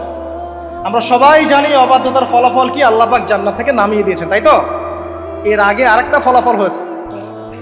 এই ফলাফলের সাথে আমাদের বর্তমান সময়কার যে ইস্যুটা চলছে, পোশাক, নারী, সংস্কৃতি, হাবিজাবি, হ্যাঁ, বেহায়াপনা, বেলাল্লাপনা, এই ইস্যুটা এখানে জড়িত। এটা আমারও বুঝতে এবং খুঁজে পেতে সময় লেগেছে। আমরা সবাই পড়েছি স্টুডেন্ট লাইফে, আদম এবং হাওয়া আলাইহিস সালাম আদেশ লঙ্ঘন করেছেন, সাথে সাথে আল্লাহ পাক জান্নাত থেকে কি করেছেন? নামিয়ে দিয়েছেন। ইবলিসকেও নামিয়ে দিয়েছেন, তারপরে হায়াত দিয়েছেন, এখানে পরীক্ষা করছেন। এই তো এখানে আল্লাহ পাক দেখবেন আমাদের আমল কেমন, আমল ভালো হলে আবার জান্নাতে, খারাপ হলে আবার জাহান্নামে। কিন্তু এর আগেও একটা ঘটনা ঘটেছে। যে মুহূর্তে আমাদের পিতামাতা ফল খেয়েছেন গাছের কাছে গিয়েছেন, আল্লাহ পাকের আদেশটা লঙ্ঘন করেছেন, সাথে সাথে তাদের গায়ের পোশাকটা খুলে পড়ে গেছে। আমি বুঝাতে পারি নাই? পুরো মহাবিশ্বের প্রথম লজ্জা, প্রথম অপমান, প্রথম শাস্তি, ঠিক আছে, আল্লাহর অবাধ্যতার প্রথম পরিণাম লজ্জা, মানে লজ্জাহীনভাবে গা থেকে কাপড় খসে পড়ে যাওয়া, ন্যাংটা হয়ে যাওয়া। ন্যাংটা বাংলা ভাষায় বুঝতে পারছেন? প্রথম শাস্তি, প্রথম অবাধ্যতা এবং প্রথম অবাধ্যতার পরিণতি পুরো মহাবিশ্বে সভ্যতার শুরু থেকে শেষ পর্যন্ত প্রথম অ্যাক্সিডেন্ট, বা এই যে আমরা বলছি পরিণতি, পাপের পরিণতি, অবাধ্যতার পরিণতি, সেটা হলো গা থেকে কাপড় খুলে যাওয়া। এই কথা আল্লাহ পাক বলছেন এখানে, লিইউবদিয়া লাহুমা মা উরিয়া আনহুমা মিন সাওয়াতিহিমা। ইবলিস তোমাদের পিতামাতাকে এই গাছের কাছে নিয়ে গিয়ে ফল খাইয়ে তাদের গা থেকে পোশাক খুলে ফেলে দিয়েছে। এবার কি বুঝতে পারছেন যে ইবলিস এখন বিশ্বে কি করছে? ইবলিস সেম কাজটা করছে আমাদের সাথে, আমাদের গা থেকে তারা পোশাক খুলে ফেলে দিচ্ছে। সভ্যতার শুরুর পাপ বলছি না আমরা, এটা আসলে ভুল। সভ্যতার শুরুতে আদম এবং হাওয়া আলাইহিস সালাম যে ভুলটা করেছেন, তার যে পরিণতি হয়েছে সেটা এটা ছিল না যে জান্নাত থেকে পৃথিবীতে নামিয়ে দেয়া, বরং পরিণতি এটা ছিল তাদের গা থেকে প্রথম কাপড় খুলে গেছে, তারা নগ্ন হয়ে গেছেন। ইবলিস সর্বপ্রথম আমাদের বাবা মাকে নগ্ন করেছে প্রলোভন দিয়ে, ক্ষমতার প্রলোভন, চিরস্থায়িত্বের প্রলোভন দিয়ে। আজকের বিশ্বেও কি ইবলিসের দোসররা সেম কাজটা করছে না? আজকের বিশ্বেও কি ইবলিসের মানুষরূপী দোসরগুলা সেম কাজটাই করছে না? সেম কাজটা করছে। আমাদের গা থেকে ওরা পোশাক খুলে ফেলছে, এরপর আল্লাহ পাক জান্নাত থেকে নামিয়ে দিয়েছে। আগে কিন্তু এটা হয়নি, আগে পোশাক খুলেছে। এরপর কি হয়েছে জানেন? শোনেন, আল্লাহ পাক ওয়াকালা মা নাহাকুমা রাব্বুকুমা আন হাযিহি আশ-শাজারা ইল্লা আন তাকুনা মালাকাইন আও তাকুনা মিনাল খালিদিন। ইবলিস বলছিল যে তোমাদের রব তোমাদেরকে এই গাছের কাছে যেতে নিষেধ করেছে এই কারণে যে তোমরা এখানে গেলে মালাক হয়ে যাবে এবং চিরস্থায়ী হয়ে যাবে। ওয়া কাসামাহুমা ইন্নী লাকুমা লামিনান নাসিহিন। ইবলিস বলছিল যে আমি আল্লাহর কসম করে বলছি আমি তোমাদের শুভাকাঙ্ক্ষী। ফাদাল্লাহুমা বিগুরুর, ওদেরকে তারা পথভ্রষ্ট করলো, ইবলিস তাদেরকে পথভ্রষ্ট করলো। ফালাম্মা যাকাশ শাজারা, যখন তারা গাছের কাছে গেলেন, বাদাত লাহুমা সাওআতুহুমা, তাদের লজ্জাস্থানটা উন্মুক্ত হয়ে গেল, কাপড় খুলে পড়ে গেল। এটাই বলতে যাচ্ছিলাম। ওয়া তাফিকা ইয়াখসিফানি আলাইহিমা মিন ওয়ারাকিল জান্নাহ, এবং আদম এবং হাওয়া আলাইহিমা সালাম জান্নাতের গাছের পাতা ছিঁড়তে লাগলেন এবং সেই পাতা দিয়ে লজ্জাস্থান ঢাকতে লাগলেন। আপনার বাবা আপনার মাকে যদি কেউ রাস্তায় নগ্ন করে ফেলে আপনার কেমন লাগবে? আপনি কি করবেন তার ইজ্জত সম্মান বাঁচানোর জন্য? আমাদের পিতা মাতাকে ইবলিস জান্নাতে নগ্ন করে দিয়েছিল এবং আমাদের পিতা মাতা জান্নাতের পাতাগুলো ছিঁড়ে ছিঁড়ে লজ্জাস্থানকে আবৃত করতে শুরু করল। ওয়ানাদাহুমা রাব্বুহুমা, এবং আল্লাহ পাক বলছেন এবার আল্লাহ পাক তাদের দুজনকে ডাকলেন, ডেকে বললেন আলাম আনহাকুমা আন তিলকুমা শাজারা, হে আদম এবং হাওয়া তোমাদের দুজনকে কি আমি বলি নাই যে এই গাছের কাছে যাবে না? ওয়াকুল লাকুমা ইন্নাশ শাইতানা লাকুমা আদুউম মুবিন, আমি কি তোমাদেরকে বলি নাই নিশ্চয়ই শয়তান তোমাদের স্পষ্ট প্রকাশ্য শত্রু? কলা, এবার তারা তাদের ভুল বুঝতে পারলেন। আল্লাহ পাকের কত দয়া মানুষের প্রতি দেখেন। ইবলিসও আল্লাহর অবাধ্য ছিল, আল্লাহ পাক তাকে বহিষ্কার করে কাফের বানিয়ে দিয়েছেন, চিরস্থায়ী লানত করেছেন। আমাদের পিতা মাতাও ভুল করেছেন, বাট আল্লাহ পাক তাদেরকে চিরস্থায়ী জাহান্নামী করেন নাই। আল্লাহ পাক তাদেরকে দয়া পরবশ হয়ে ক্ষমা করে দিয়েছে। শুধু তাই নয়, আল্লাহ পাক এত মহব্বত করেন আদম সন্তানকে যে তওবা করার যে কালিমাটা, সেই কালিমাটাও আল্লাহ পাক আদম এবং হাওয়াকে শিখিয়ে দিয়েছেন। সুবহানাল্লাহ, কোন কালিমা দিয়ে তওবা করবো, কি পড়বো, এটাও তারা বুঝতে পারছিলেন না। আল্লাহ পাক তখন শিখিয়ে দিয়েছেন। ক্বালা, তারা বলল রব্বানা, হে আমাদের প্রতিপালক, যালামনা আনফুসানা, আমরা আমাদের উপর জুলুম করেছি নফসের উপরে, ওয়া ইল্লাম তাগফির লানা ওয়া তারহামনা লানাকুনান্না মিনাল খাসিরিন। এই দোয়াটা করলেন আমাদের পিতামাতা, আল্লাহ পাক মাফ করে দিলেন। কিন্তু মাফ করার পরে আর জান্নাতে থাকা হলো? এই পৃথিবীতে নামিয়ে দেওয়া। পৃথিবীতে নামিয়ে দেওয়ার পরে একটা হায়াত দেওয়া হলো, কারো 50, 60, 70, 100, 200, 500, 1000 ইত্যাদি, এবং আল্লাহর পক্ষ থেকে ঐশী গ্রন্থ পাঠানো হলো, কখনো তাওরাত, কখনো জাবুর, কখনো ইনজিল ইত্যাদি, কখনো কোরআন। শর্ত দেয়া হলো যারা আল্লাহ পাকের এই ঐশী গ্রন্থগুলো মেনে চলবে তারা ইনশাআল্লাহ আবার মৃত্যুর পর সেই জান্নাতে ফিরে যাবে যেখান থেকে তারা বহিষ্কৃত হয়েছে। আর যে বা যারাই আল্লাহ পাকের এই আয়াত, নিদর্শন এবং ঐশী গ্রন্থগুলোকে অস্বীকার করবে, এটাকে মিথ্যা প্রতিপন্ন করবে, আল্লাহ পাক এদের সবাইকে দিয়ে জাহান্নাম পূর্ণ করবে ইনশাআল্লাহ। আল্লাহ পাক এটাও বলেছেন যে আল্লাহ পাক ওয়ালাকাদ যারানা লি জাহান্নামা কাসীরাম মিনাল জিন্নি ওয়াল ইনস, আল্লাহ পাক বহু মানুষ আর জিনকে দিয়ে জাহান্নাম পূর্ণ করবেন। কারণ এই দুই জাতিকে পাঠানো হয়েছিল পৃথিবীতে শুধু আল্লাহর ইবাদত করার জন্য। ওমা খালাকুল জিন্না ওয়াল ইনসা ইল্লা লিয়াবুদুন, এরা সেটা করে নাই। এই কারণে আল্লাহ পাক হাদিসের মধ্যে জানিয়েছেন প্রতি 1099 জন মানুষকে আল্লাহ পাক জাহান্নামে পাঠিয়ে দেবেন। তবে বেশিরভাগ জান্নাতি হবে এই উম্মতে মুহাম্মাদের মধ্যে। এবার শোনেন, আমাদের পিতামাতার এই পরিণতির পর আল্লাহ পাক যখন আমাদেরকে পৃথিবীতে পাঠালেন, আল্লাহ পাক আমাদেরকে নগ্ন করে পৃথিবীতে রাখেন নাই। সুবহানাল্লাহ, আল্লাহ পাক আসমান থেকে লিবাস পাঠিয়েছেন। এই যে সমাজ বিজ্ঞানের বইগুলোতে লেখা আছে না, মানুষ আগে নগ্ন ছিল, গাছের ছালপাতা পরে থাকতো, তারপরে বন্যপ্রাণী শিকার করতো, গুহায় গুহায় থাকতো, বোগাস, মিথ্যা, বাজে কথাই বলছে, একদম টোটাল মিথ্যা কথাই বলে। আল্লাহ রাব্বুল আলামিন সভ্যতা শুরু করেছেন নবী দ্বারা, সভ্যতা শেষও করবেন নবী দ্বারা। প্রত্যেক যুগে যুগে সভ্যতার ধারক এবং বাহক ছিলেন নবীগণ। আর আদম আলাইহিস সালাম পৃথিবীতে আসার পর নগ্ন হয়ে থাকেন নাই। আল্লাহ পাক আসমান থেকে লেবাস পাঠিয়েছিলেন। সুবহানাল্লাহ, আল্লাহ পাক আমাদেরকে নগ্ন করে রাখেন নাই। এবার দেখেন আল্লাহ পাক কি বলছেন, ইয়া বানি আদম, আচ্ছা আসেন, ইয়া বানি আদম, হে বনু আদম, কাদেরকে বলছেন? আমাদেরকে। কদ আনজালনা আলাইকুম লিবাসান ইউআরি সাওআতিকুম ওয়া রিশা, হে বনু আদম, আমি তোমাদেরকে নগ্ন ছেড়ে দিচ্ছি না, আমি তোমাদের জন্য লেবাস আর পোশাক পাঠাচ্ছি, যেই পোশাক দিয়ে তোমরা তোমাদের লজ্জাস্থানকে আবৃত করবে এবং সৌন্দর্য বর্ধন করবে। এটা করছি না আমরা এখন? আচ্ছা, ওয়া লিবাসুত তাকওয়া যালিকা খায়র, আর তাকওয়ার লেবাস, তাকওয়ার পোশাকটা হচ্ছে সবচেয়ে উত্তম। যেমন দেখেন আমাদের সতর কি এই নাভির উপর থেকে হাঁটুর নিচ পর্যন্ত না, তাই বলি কি আমরা সবাই এভাবেই ঘুরি? এটা সর্বনিম্ন একটা স্কেল, তাই না? এর উপর আপনি জুব্বা পরছেন, পাগড়ি পরছেন, টুপি পরছেন, বা আপনি হয়তো আরো ঢিলেঢালা কোনো পোশাক পরছেন, এই পোশাকটাকে বলা হচ্ছে তাকওয়ার পোশাক। ওয়া লিবাসুত তাকওয়া যালিকা খায়র, এটা আরো উত্তম। একজন মেয়ের, অনেক আলেম বলছেন যে চোখ, এই চোখটুকু ঢেকে বের করে দেখা যাবে, বলছে না? অনেকে বলেছেন কিনা? কিন্তু এটাও যদি কেউ সামনে জিলবাব দিয়ে ঢেকে রাখে তাহলে কি উত্তম নয়? পর্দার ক্ষেত্রে উত্তম নয়? তো লিবাসুত তাকওয়া যালিকা খায়র, তাকওয়ার যে পোশাক সেটা আরো উত্তম বেশি। নরমালি তো পোশাক দিয়েছি, তাকওয়ার পোশাক সবচেয়ে উত্তম বেশি। আল্লাহ পাকের একটা সতর্কবাণী শোনেন এবার। যালিকা মিন আয়াতিল্লাহ, এই পোশাকটা আল্লাহ পাকের নিদর্শন। পোশাকটা কি? আল্লাহ পাকের নিদর্শন। লাআল্লাকুম ইয়াযাক্কারুন, যাতে করে তোমরা স্মরণ করতে পারো। কি স্মরণ করব? ওই যে আমাদের পিতামাতাকে নগ্ন করে দিয়েছে ইবলিস, এটা মনে রাখতে পারো তোমরা, এটা আল্লাহ পাকের নিদর্শন। ইয়া বানি আদম, হে বনু আদম, লা ইয়াফতিনান্নাকুমুশ শাইতান। এবার শোনেন, আল্লাহ পাক আমাদেরকে বলছেন, হে বনু আদম, লা ইয়াফতিনান্নাকুমুশ শাইতান, শয়তান যেন আবার তোমাদেরকে ফিতনায় ফেলতে না পারে। পৃথিবীতে তোমরা থাকবে, শয়তানের বহু দোসর তোমাদের সামনে থাকবে, ডানে বামে, যে ডান থেকে আসবে, বাম থেকে আসবে, হ্যাঁ, সামন পিছন থেকে আসবে, মিডিয়ার মধ্যে দিয়ে তোমাদের ঘরে ঘরে ঢুকে যাবে শয়তানের দোসর। লা ইয়াফতিনান্নাকুমুশ শাইতান, শয়তানের দোসররা যেন তোমাদেরকে ফিতনায় ফেলতে না পারে। কে বলছেন? আল্লাহ পাক বলছেন। কিরকম ফিতনা? কামা আখরাজা আবাওয়াইকুম মিনাল জান্নাহ, ঠিক যেভাবে শয়তান তোমাদের পিতা মাতাকে জান্নাত থেকে বের করে দিয়েছিল, ওই রকম ফিতনায় যেন ফেলতে না পারে।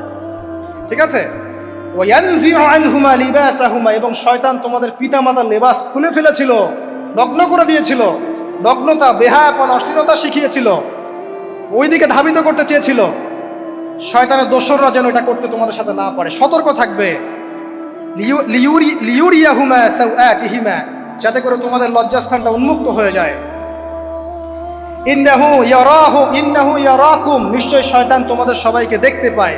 হুয়া ওয়া কাবিলুহু, সে এবং তার পুরো কবিলার লোকজন, মিন হাইসু লা তারাউনাহুম, এমন জায়গা থেকে যে জায়গা তোমরা দেখতে পারো। আর শয়তান এবং তার অনুসারী যারা আছে, হোক মানুষ আর জিন, তারা তোমাদেরকে দেখতে পারে এমন জায়গা থেকে যা তোমরা দেখো না। আমরা যারা এই বিশ্বে আছি, আমরা সবাই এখন খেলার পুতুলের মতো খেলছি। যারা নিয়ন্ত্রণ করে বিশ্ব, এদেরকে কেউ দেখতে পারে না, এরা মানুষ শয়তান। কথা বুঝতে পারছেন? আর এমনি জিন শয়তান যারা আছে, এদেরকে তো আমরা দেখতে পারি না, অনেক দূর থেকে তারা আমাদেরকে দেখতে পারে। আল্লাহ পাক সতর্ক করছেন এটা। ইন্না জাআলনা আশ-শায়াতিন আউলিয়া লিল্লাযিনা লা ইউমিনুন, শোনেন, নিশ্চয়ই যারা আমার প্রতি ঈমান আনে না বা আমার অবাধ্য হয়, আমার আদেশ মানে না, তাদের সাথে আমি শয়তানকে বন্ধু বানিয়ে দিয়েছি। এবার বুঝলেন কেন বললাম এরা মানুষ শয়তান? বিকজ এদেরকে আল্লাহ পাক শয়তানের বন্ধু বানিয়ে দিয়েছেন, এটা শয়তানের বন্ধু। অন্য সূরায় আছে, শয়তান, জিন শয়তান মানুষ শয়তানকে ওহী করে। জিন শয়তান মানুষ শয়তানের মাথায় এসব বুদ্ধি ঢালে, শয়তানি বুদ্ধিগুলো শয়তান মানুষের মাথায় ঢালে। মানে মানুষ মাথাটা আগে সে রিড করেছে, কাকে কোন দিক দিয়ে রিসিভ করা যাবে। ঠিক আছে? আচ্ছা, এরপরে আরো আল্লাহ পাক বলছে, ওয়াইদা ফাআলু ফাহিশাতান, তারা যখন কোনো ফাহেসা কাজ করে, নোংরা বেহায়ার মতো কাজ করে, ক্বালু, তারা বলে, ওয়াজাদনা আলাইহি আবানা, এরকম করেই আমরা আমাদের পিতা মাতাদেরকে পেয়েছি। মানে যুগ যুগ ধরে এই সংস্কৃতি চলে আসছে, নগ্নতার সংস্কৃতি, বলে না? কথা বুঝতে পারছেন না? এই কথাই তারা বলে, যেটা কোরআনে আছে। আল্লাহ পাক বলছেন, ক্বালু ওয়াজাদনা আলাইহি আবানা, তারা বলে আমাদের পিতৃপুরুষদেরকে আমরা হাজার বছর থেকে দেখেছি এইভাবেই ড্রেস আপ করতে, এমনি ব্লাউজ ছাড়া শাড়ি পরতে দেখেছি, এমনি দেখেছি পেট বের করে চলতে, এমনি দেখেছি এই শর্ট কামিজ পরে চলতে, নগ্ন হয়ে চলতে। এখন তো বিকিনি সংস্কৃতি আসে, এবং এটা মুভমেন্ট চলছে, মানে মানুষের দেহ থেকে কাপড় খুলে ফেলার মুভমেন্ট, আন্দোলন শুরু হচ্ছে। ঠিক আছে? এবং দোহাই হচ্ছে আমরা হাজার বছর থেকে এমনিই চলছে। এই যে আল্লাহ পাক বলছেন, ক্বালু ওয়াজাদনা আলাইহি আবানা, আমরা এর উপরে আমাদের পিতা মাতাদেরকে পেয়েছি। ওয়াল্লাহু আমারানা বিহা, এরা আরো বলে আল্লাহ আমাদেরকে এই আদেশ করেছেন। নাউযুবিল্লাহ। আল্লাহ বলছেন, আল্লাহ পাকের আদেশ কি? কুল ইন্নাল্লাহা লা ইয়া'মুরু বিল ফাহশা, নিঃসন্দেহে আল্লাহ পাক কোনো ফাহেসা কাজের আদেশ করতেই পারেন না। পারেন? নিঃসন্দেহে আল্লাহ পাক কোনো ফাহেসা, বেলাল্লাপনা, বেহায়ার মতো কোনো আদেশ, বেহায়াপনার কোনো কাজের আদেশ করতে পারেন না। আতাকুলুনা আলাল্লাহি মা লা তা'লামুন, তোমরা কি আল্লাহ সম্পর্কে এমন কথা বলছো যেই কথা তোমরা জানো না? এই পর্যন্ত থাক। এবার আসেন বাস্তবতায় আসেন। এতটুকু যে আমরা হিস্ট্রির সূচনার কথাগুলো বললাম, এখানে আপনারা কিন্তু প্রথম একটা দলিল পেলেন মানুষের দেহ থেকে পোশাক খুলে ফেলে। এরপর আমি পুরো কোরআনটা ঘাটার চেষ্টা করেছি। আদম আলাইহিস সালাম থেকে শুরু করে মুহাম্মদ সাল্লাল্লাহু আলাইহি ওয়াসাল্লাম পর্যন্ত হাজার হাজার শতাব্দী চলে গেছে, যাই নাই? হাজার হাজার বছর চলে গেছে, বহু জাতি এসেছে, বহু জাতি চলেও গেছে। আমরা কি প্রথম জাতি নাকি? এর আগে কত জাতি পৃথিবীতে এসেছে, চলেও গেছে, গেছে না?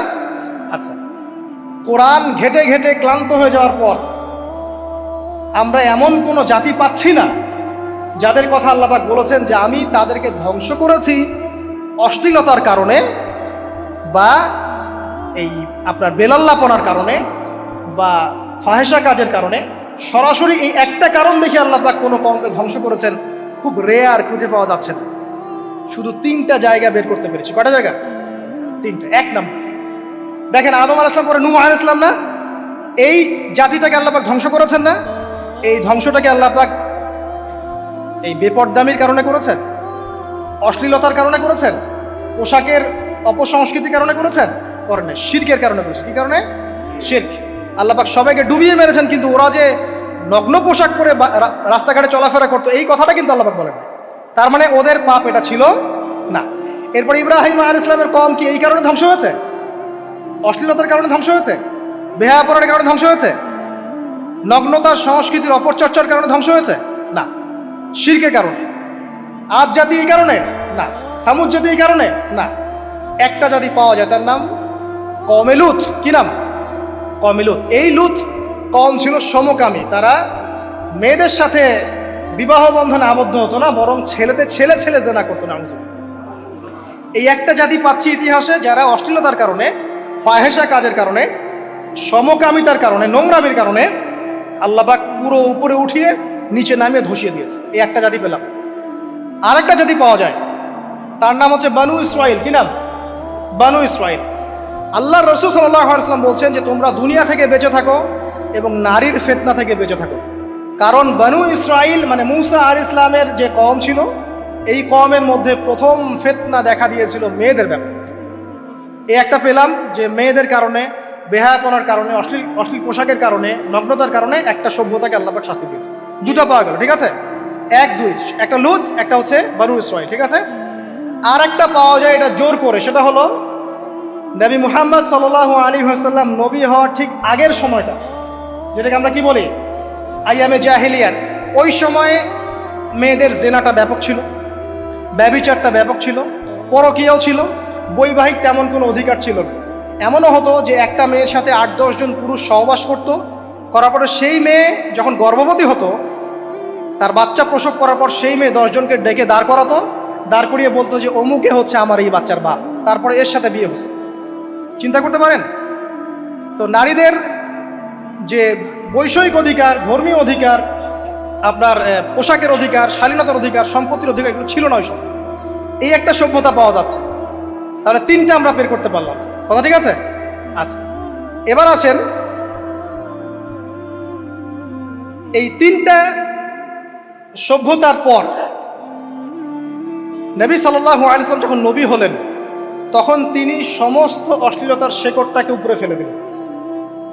সভ্যতার ইতিহাস থেকে শুরু করে আমরা যত জাতির ধ্বংস দেখছি, এই ধ্বংসগুলো শিরকের কারণে হয়েছে, কুফরির কারণে হয়েছে, অবাধ্যতার কারণে হয়েছে। মাত্র কয়েকটা জাতির ক্ষেত্রে অশ্লীলতা, বেহায়াপনা, আপনার ফাহেসা কাজ, এগুলোর রিজন দেখানো হয়েছে।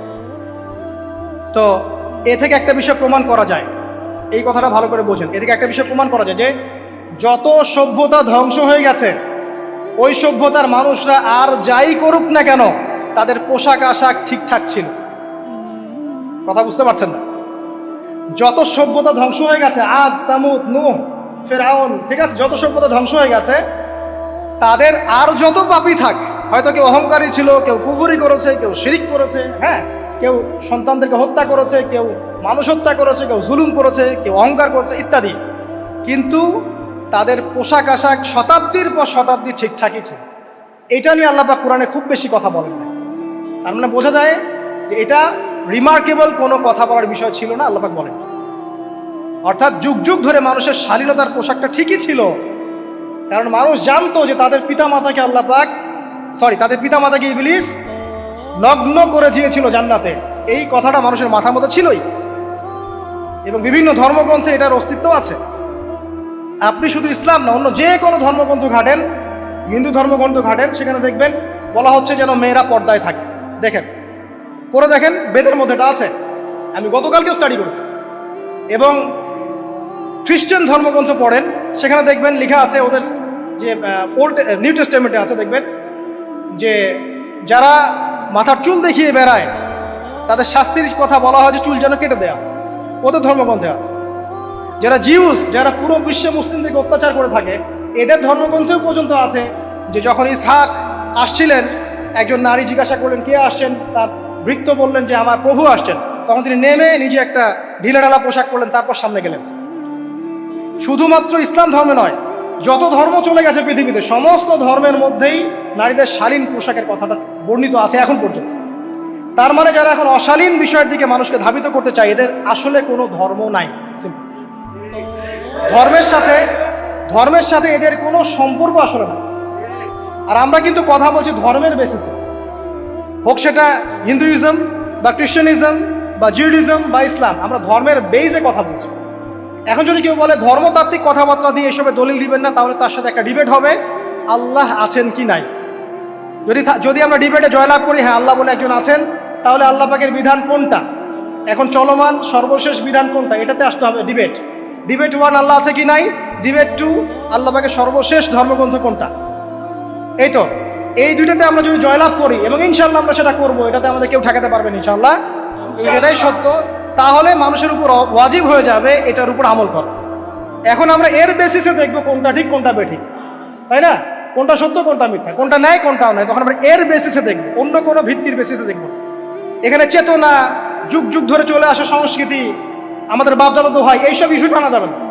বেস হবে কি কোরআন এবং সুন্নাহ, এবং অন্যান্য ধর্মগ্রন্থগুলো যদি ওটাতে রাজি থাকে ওটাতেও, কারণ প্রত্যেকটা ধর্মগ্রন্থেই বলা আছে শালীনতার কথা, লম্বা ঢিলেঢালা পোশাকের কথা, হোক সেটা হিন্দুইজম বা খ্রিস্টানিজম বা জুডিজম। পরে দেখেন, না থাকলে আমার কাছে আসেন, প্রতিটা ধর্মগ্রন্থে এটা কথা লেখা আছে। এবার আসেন, সর্বশেষ নবী মুহাম্মদ সাল্লাল্লাহু আলাইহি ওয়াসাল্লাম যখন নবী হন, আরবের ওই চিত্রটা, জেনা, ব্যভিচার, পরকীয়া, অশ্লীলতা, এটাকে সমূলে উপড়ে ফেলে দেন 23 বছরের মধ্যে। 23 বছরের নববী জীবনের পরে সেখানে কোনো জেনা আছে, কোনো বেপরদামি আছে, কোনো ব্যভিচার আছে, কোনো সুদ আছে, কোনো শিরক আছে, কোনো মাদক আছে, যেগুলো আছে খুবই অল্প, যেটা আছে সেটা কি খুবই অল্প, এটা কিন্তু ধরা যায় না, 2-1টা অ্যাক্সিডেন্ট হতেই পারে। সাহাবীদের যুগেও নামাজ পড়তে গিয়ে কোনো একজন দেখা গেছে অ্যাক্সিডেন্ট হয়ে গেছে, জেনা হয়ে গেছে, এটা তো রেয়ার ঘটনা। এক্সেপশনাল সামথিং কি এক্সাম্পল হতে পারে? যেটা কমন সেটা হচ্ছে এক্সাম্পল।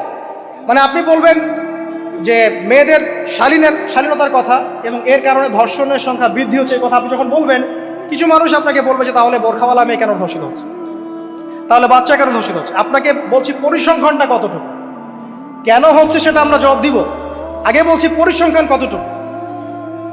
যারা বেপর্দায় চলছে এদের হ্যারাসমেন্টের পরিসংখ্যানটা বেশি না বোরখাওয়ালা মেয়ের পরিসংখ্যানটা বেশি? বলেন, যারা বেহায়ার মতো চলছে, বেপর্দায় চলছে, এদের পরিসংখ্যানটা বেশি নাকি শিশু অ্যাবিউজিং এর পরিসংখ্যানটা বেশি? তাহলে মূল যে জায়গাটা, ওইখানে আগে ফোকাস করতে হবে, তারপরে আমরা গৌণ জায়গায় যাব। এবং এই জায়গাটাতে আমরা দলিল বা প্রমাণ হিসেবে পেশ করব মানুষের রুচিবোধের পরিবর্তন, মানসিকতার পরিবর্তন এবং পাশবিক একটা প্রবৃত্তির দাসত্ব। এটা কিভাবে হচ্ছে? এটা পর্নোগ্রাফির কারণে হচ্ছে, এটা পর্নোগ্রাফির কারণে হচ্ছে, মিডিয়ার কারণে হচ্ছে, অবাধ ফ্রি মিক্সিংয়ের কারণে হচ্ছে, যৌন সুড়সুড়ির কারণে হচ্ছে, এবং যৌনতাকে সহজলভ্য করে দেওয়ার কারণে এই দুর্ঘটনাগুলো ঘটছে। আচ্ছা, আগে আমি আমার পয়েন্টে আসি। নবী সাল্লাল্লাহু আলাইহি ওয়াসাল্লাম যখন এটার শিকড়টা উপরে ফেলে দিলেন, তখন কিন্তু মক্কা, মদিনা, পুরো জাজিরাতুল আরবে আর কোনো বেহায়াপনার কোনো শিকড় থাকলো না। আল্লাহ পাক কিভাবে এটা করলেন? পুরো হিস্ট্রির ইতিহাস টেনে দিয়ে আল্লাহ পাক কয়েকটা আদেশ নাজিল করলেন। সেই আদেশটা কোরআন এবং সুন্নাহে আছে। আল্লাহ পাক প্রথমে ছেলেদেরকে বললেন, শোনো, সূরা নূর 30 নম্বর আয়াত, আল্লাহ পাক ছেলেদেরকে বললেন, তোমরা তোমাদের চোখ নিচু রাখো, এটা আমাদের দায়িত্ব। প্রত্যেকটা ছেলের দায়িত্ব বেগানা মেয়েকে দেখলে চোখটা কি করবে? নিচু করবে, সিম্পল। তাহলে আপনি সিডিউসড হবেন, এক কথায়। 2 নাম্বার, আল্লাহ পাক আমাদেরকে বললেন তোমরা তোমাদের লজ্জাস্থানকে হেফাজত করো। কাদেরকে? আমাদেরকে, মানে ছেলেদেরকে। প্রথমে আল্লাহ পাক ছেলেদেরকে বললেন চোখ নিচু করে রাখো, লজ্জাস্থানের হেফাজত করো। ঠিক আছে? সূরা বানী ইসরাঈল আল্লাহ পাক বললেন জেনা ধারের কাছেও যেও না, ধারের কাছেও যেও। আল্লাহ পাক আরো বললেন যদি কেউ জেনা করে ফেলে সূরা নূরে, তাহলে তাকে 100টা বেত্রাঘাত করতে হবে। কয়টা? 100টা, এবং 1 বছরের জন্য তাকে বহিষ্কার করতে হবে। আল্লাহ পাক শাস্তিও দিলেন, শুধু তাত্ত্বিক বিধান দেন নাই, শাস্তিও দিয়েছেন। কারণ শুধু তাত্ত্বিক বিধান দিয়ে হবে? আমি যদি ওয়াজ করে বেড়াই ভাই মদ খায় না, মদ খায় না, কোনো শাস্তি না অ্যাপ্লাই করি, তাহলে কি মদ ছাড়বে মানুষ? আমরা যদি বলি হত্যা করা মহাপাপ, মহাপাপ, দুর্নীতি করা মহাপাপ, মানুষ দুর্নীতি ছাড়বে? ছাড়বে না, যতক্ষণ না শাস্তি নিশ্চিত করা যাচ্ছে। আল্লাহ পাক তাত্ত্বিক কথা শুধু বললেন না, শাস্তিও নিশ্চিত করলেন। তারপর আল্লাহ পাক আরো বললেন যদি বিবাহিত কোনো ব্যক্তি ব্যভিচার করে তাহলে তাকে রজম করতে হবে, মাটিতে পুঁতে তাকে পাথর নিক্ষেপ করে হত্যা করে। ঠিক আছে? শাস্তি। এরপরে দেখেন আল্লাহ পাক মেয়েদেরকে বলছেন, এবার মেয়েদেরকে বলছেন তোমরা মূলত ঘরে থাকো, যদি বাইরের পরিবেশ তোমাদের অনুকূলে না থাকে তোমরা ঘরে অবস্থান করো। ওয়াকরনা ফি বুয়ুতিকুন্না ওয়ালা তাবাররুজনা তাবাররুজাল জাহিলিয়াতিল উলা, তোমরা মূলত ঘরে থাকো। জাহিলি যুগে মেয়েরা যেভাবে নিজেদেরকে প্রদর্শন করে বেড়াতো এই কাজটা তোমরা করো না। যদি করো তাহলে সমাজে বেহায়াপনা, ফায়সা বেড়ে যাবে, তোমরা নিজেরাই ক্ষতিগ্রস্ত হবে, যেটা ওরা হচ্ছে এখন। আচ্ছা, এরপর আল্লাহ পাক আরো বললেন হে নবী আপনি আপনার স্ত্রী এবং মুমিন নারীদেরকে বলেন তারা যদি বাহিরে যায় যেন জিলবাব দিয়ে তাদের পুরো বক্ষ দেশটাকে ঢেকে নেয়। তাহলে পোশাকের সংস্কৃতির শেকড় কোত্থেকে শিখবো? আমি কোত্থেকে শিখবো? আল্লাহ পাক কর্তৃক নাজিলকৃত সর্বশেষ ঐশী গ্রন্থ থেকে শিখবো নাকি? যে বইয়ের মধ্যে কোনো ভুল নাই সেটাই তো আমার শেখার মাধ্যম হবে নাকি? নাকি যে দর্শনে 1000টা ভুল সেটা শিখবো আমি? আল্লাহ পাক এখানে বলছেন মুমিন নারীদেরকে বলো বাইরে গেলে পরে তারা যেন জিলবাব দিয়ে, কাপড় দিয়ে সুন্দর করে বক্ষদেশ সেগুলো ঢেকে রাখে। বোরখার কথা এখানে নাই শব্দে। ঠিক আছে? ঢেকে রাখা ঢিলে ঢালা পোশাকের কথা এসেছে। আচ্ছা আসেন, আল্লাহ পাক আরো বললেন যে তোমরা অমুক অমুক অমুক অমুক, যেমন আপনার বাবা, আপনার ভাই, আপনার এই যে সন্তান, এই যে মাহারাম যারা আছে এদের সামনে ছাড়া অন্যদের সামনে যখনই যাবে তোমরা কিন্তু হিজাব অবলম্বন করো। তা আল্লাহ পাক হিজাবের বিধান দিলেন, চক্ষু নিচু করতে বললেন, লজ্জাস্থানের হেফাজত করতে বললেন, এবং যদি এর পরেও কেউ ভুল করে ফেলে তাহলে আল্লাহ পাক শাস্তির কথা বললেন। আল্লাহ পাকের সিস্টেমটা সুন্দর হলো না? এই সিস্টেমটা নবী সাল্লাল্লাহু আলাইহি ওয়াসাল্লাম অ্যাপ্লাই করলেন, সমাজ থেকে সমস্ত জেনা ব্যভিচারের ভিত্তি উঠে চলে গেল। সুবহানাল্লাহ বলবেন না? এটা হলো অবস্থা। তারপর দেখেন আল্লাহ রাব্বুল আলামিন শুধু পর্দার কথা বলেই ক্ষান্ত হলেন না, কারণ একটা বিধান দিলেই মানুষের সবকিছু সলভ হবে না। আল্লাহ পাক এর পাশাপাশি আমাদেরকে 5 ওয়াক্ত নামাজ পড়তে বললেন। ঠিক আছে? নামাজ পড়লে মানুষ ভালো হবে, নৈতিকতা শিখবে, আল্লাহর সাথে ক্লোজ সম্পর্ক হবে। আল্লাহ পাক কোরআন তেলাওয়াত করতে বললেন। ঠিক আছে? কোরআন মেনে চলতে বললেন। আল্লাহ পাক আমাদেরকে আল্লাহর জিকির করতে বললেন, নবীর সুন্নাহ মতো চলতে বললেন। আল্লাহ রাব্বুল আলামিন আমাদেরকে আল্লাহর যত অবাধ্যতা আছে, কি সমস্যা? আচ্ছা যেতে দেন। আমি যেটা বলতে চাচ্ছি যে আল্লাহ পাক শুধু পর্দার কথাগুলো বলেই একটা বিধান দিয়ে শেষ করে দিলেন না, কারণ শুধুমাত্র হিজাবের সাথেই পুরো সোসাইটির সমস্যাগুলো জড়িত না, এখানে আরো অনেক বিষয় আছে। যদি আপনি নৈতিকতা না শেখেন একটা বোরখাওয়ালা মেয়েকে আপনি টিস করতে পারেন। ঠিক আছে? যদি আপনার মধ্যে আল্লাহর ভয় তাকওয়া না থাকে আপনি কিন্তু একটা বাচ্চাকেও ধর্ষণ করতে পারেন, সুযোগ পেলে আপনি করে ফেলবেন। আপনার মধ্যে আল্লাহর ভয় না থাকলে আপনি কিন্তু গোপনে জেনা করতে পারেন বা পর্ন দেখতে পারেন। তাই আল্লাহ পাক শুধু হিজাবের বিধানটা দিয়েই ক্ষান্ত হলেন না, আল্লাহ পাক আনুষঙ্গিক আরো অনেক কথা বললেন যে তোমরা পবিত্র হও, বেশি বেশি আল্লাহর জিকির করো, 5 ওয়াক্ত সালাত নামাজে পড়ো, কোরআন তেলাওয়াত করো, নবীর সুন্নাহ মেনে চলো, দিনই কাজে ব্যস্ত থাকো, সৎ কাজের আদেশ করো, অসৎ কাজে নিষেধ করো। মানে এই সবগুলো কাজ যখন একসাথে হবে আপনার মনটা কি হবে? পবিত্র হবে। আপনার মনের মধ্যে আল্লাহর নূর চলে আসবে। আপনার মনে আল্লাহর নূর চলে আসবে, তখন এইসব অন্ধকার বা এই যে জাহেলিয়াতগুলো আপনার কাছে ভালো লাগবে। যখন আপনার ইন্টারনাল যে সোলটা আছে এটা যখন এনলাইটমেন্ট হবে আল্লাহর নূর দিয়ে, তখন আপনার কাছে এইসব হারাম প্রিমিক্সিং, হারাম পরকিয়া, আপনার জেনা, আপনার ব্যভিচার, পর্ন এগুলো বিভীষিকাময় মনে হবে, আপনার কাছে ভালো লাগবে। আল্লাহ পাক অন্তর জগৎটা পরিবর্তন করার জন্য আমাদেরকে এই সিস্টেমগুলো দিলেন। শুধু হিজাবই করবে not this is not necessary, এর সাথে আরো অনেক বিষয় থাকবে, নামাজ, রোজা, হজ, যাকাত, হ্যাঁ হজ, উমরা, তাজকিয়া, জিকির আজগার, কোরআন তেলাওয়াত, আমর বিল মারুফ নাহি আনিল মুনকার সব একত্রিত হবে। আবার হিজাবও চলবে। এরপরে যদি কেউ সীমা লঙ্ঘন করে শাস্তিও আছে। পুরো সিস্টেমটা সুন্দর না? এই সিস্টেমটা যখন আল্লাহ পাক তার রাসূল মুহাম্মদ সাল্লাল্লাহু আলাইহি ওয়াসাল্লামের মাধ্যমে লঞ্চ করলেন আরবের মধ্যে, আরবে না কোনো জেনা থাকলো, না কোনো ব্যভিচার, না কোনো মাদক, না কোনো পর্ন, না কোনো এই যে নারীর অবমাননা, কিছুই থাকলো। একটা মেয়ে 300 মাইল দূর থেকে এসে একা হজ করে চলে যায়, তো কেউ তার দিকে তাকাতো না। এমন যুগ চলে গেছে। মহিলা সাহাবী রণকৌশল মানে যুদ্ধের বর্ম পরে উহুদে যুদ্ধ করেছেন, কেউ তার দিকে তাকায়নি। তাকিয়েছে? তাকায়নি। এখন ওই যুগটা আপনি দেখেন, রাসূল সাল্লাল্লাহু আলাইহি ওয়াসাল্লামের যুগ, আবু বকর সিদ্দিক, ওমর ইবনুল খাত্তাব, ওসমান আলী, এই খুলাফায়ে রাশিদার স্বর্ণ যুগটাকে আপনি দেখেন। ওই যুগে আপনি রেপের হার কত পার্সেন্ট মহিলা রেপ হয়েছে? ওই যুগে কত পার্সেন্ট মেয়ে জেনায় লিপ্ত হয়েছে? ওই যুগে কত পার্সেন্ট ছেলে মেয়ে ধর্ষণ করেছে? ওই যুগে কত পার্সেন্ট নারীর শ্লীলতাহানি হয়েছে? কত পার্সেন্ট নারীকে টিজ করা হয়েছে? কত পার্সেন্ট মেয়েকে মার্ডার করা হয়েছে? কত পার্সেন্ট মেয়েকে যৌতুকের জন্য চাপ দেওয়া হয়েছে? একটু পরিসংখ্যানটা দেখেন আমাদেরকে। সভ্যতা করতে লাফাচ্ছেন। ওই সভ্যতায় যা হয়ে গেছে, নবী সাল্লাল্লাহু আলাইহি ওয়াসাল্লাম থেকে শুরু করে খোলাফায়ে রাশিদুল যুগে যা হয়েছে, এই পার্সেন্টেজগুলোর সাথে বর্তমান পার্সেন্টেজকে মিলান, মিলবে? ওই যুগে রেয়ার জেনা 2-1টা হয়েছে। মদ খেয়েছে মানুষ রেয়ার কয়েকজন, মানুষ ব্যভিচার করেছে রেয়ারলি 2-4 জন, 100 বছরে 2-4 জন। ওই যুগে দেখবেন মানুষ পরকীয়ার নামই জানতো না, সমকামিতে কি জিনিস মানুষ জানতোই না, শর্ট পোশাক, বিকিনি সংস্কৃতি কি মানুষ জানতো না, ঠিক আছে? আনকভার ইউ, এই যে মুভমেন্ট চলছে, এগুলোর মানে কি মানুষ জানতো না। জানতো? ওই যুগে কি মুসলিমরা পিছিয়ে ছিল? জ্ঞান বলেন, বিজ্ঞান বলেন, অর্থনীতি বলেন, রাজনীতি বলেন, সমরনীতি বলেন, অস্ত্রশস্ত্র বলেন, কোন সেক্টরে কি মুসলিমরা তখন পিছিয়ে ছিল কিনা? উত্তর দেন, পিছিয়ে ছিল? ছিল না। তাহলে স্বর্ণযুগ আমরা কোনটাকে বলবো? এই বর্তমান দাজ্জালীয় সভ্যতাকে স্বর্ণযুগ বলবো, নাকি খোলাফায়ে রাশিদার এবং নবী সাল্লাল্লাহু আলাইহি ওয়াসাল্লাম রেখে যাওয়া যুগটাকে স্বর্ণযুগ বলবো? তাহলে ওই যুগ যদি স্বর্ণযুগ হয়, তাহলে ওই যুগের সুন্নাহ এ যুগে অ্যাপ্লাই করতে হবে না?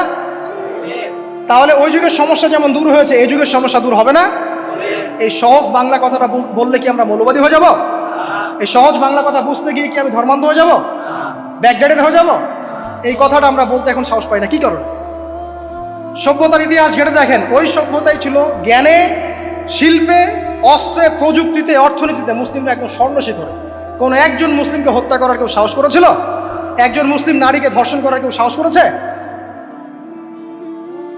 একজন মুসলিম শিশুকে কেউ বোম মেরে হত্যা করেছিল? আজকে বিশ্বের দিকে আপনি তাকিয়ে দেখেন, শত শত নারী ধর্ষিত হচ্ছে, শত শত বোমা মেরে আমাদের বাচ্চাদেরকে হত্যা করা হচ্ছে, মুসলিমদেরকে পুরো ডমিনেট করা হচ্ছে। আজকে রাজনৈতিক নিয়ন্ত্রণ, অর্থনৈতিক নিয়ন্ত্রণ, পলিটিক্যাল, আপনার সোশ্যাল মিডিয়া, প্রযুক্তি যা যা আছে সব নিয়ন্ত্রণ পশ্চিমাদের হাতে, সমস্ত নিয়ন্ত্রণদের হাতে। এই যে পালাবদল হলো সময়ের, এটা কেন হলো? বিকজ 1 নাম্বার ইস্যু হচ্ছে আমরা কোরআন এবং সুন্নাহ থেকে দূরে সরে আসছি। 2 নাম্বার, আমরা শয়তানের সেই ধোকায় পড়ে গেছে, যে ধোকা থেকে আমরা বেরোতে পারিনি, আল্লাহ পাক সতর্ক থাকতে বলেছিলেন। 3 নাম্বার, আমরা ইলম চর্চা ছেড়ে দিয়েছি। 4 নাম্বার, হক কথা বলাও ছেড়ে দিয়েছে। 5 নাম্বার, সৎ কাজের আদেশ, অসৎ কাজের নিষেধ ঠিকঠাক মতো হচ্ছে না। 6 নাম্বার, দেখেন আমরা জানি যারা আমল ঠিক মতো করছি না।